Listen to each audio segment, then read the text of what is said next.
So one of the most frustrating things that can happen when we go back and look at our routine is when we get to the jump portion and we start to see flexed feet. Now, one of the things that makes jumps so visually appealing is when the entire group has toes that are all pointed.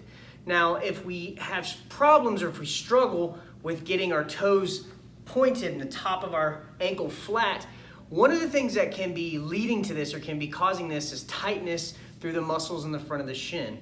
When we contract and we flex our calf muscle to point the toe, if we don't have enough flexibility in the muscles that are in front of our shin, what that can do is that can inhibit or limit our ability to get flat, and it'll keep our foot kind of flexed. So we can address this a couple of ways.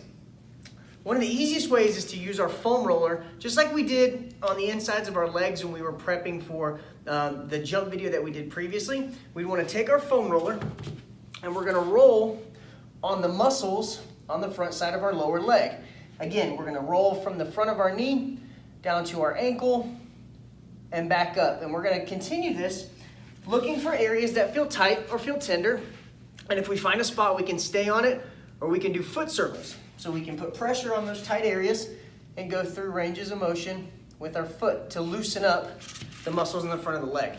Now, we want to stay off the bone, our shin bone. It's not going to get any softer and it's not going to get more flexible. So make sure we stay on the muscle on the front of the leg. Once we roll through our shins and we see or feel a change, then we want to immediately go into stretches for the front of the leg. Now, an easy way that we can stretch both sides of our lower leg is just going to be to sit back onto our heels just like this and just rest here. Now, this should cause no pain in your knee, shouldn't feel any discomfort there, and we should feel a stretch through the front of our shin.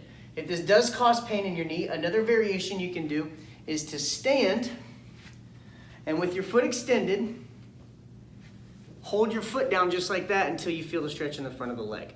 If you add these to your stretching routine and go back and look at your jumps afterwards, you should be able to notice an increase in how much you can get your toes to point, and hopefully we'll be able to clean up some of those jump sequences.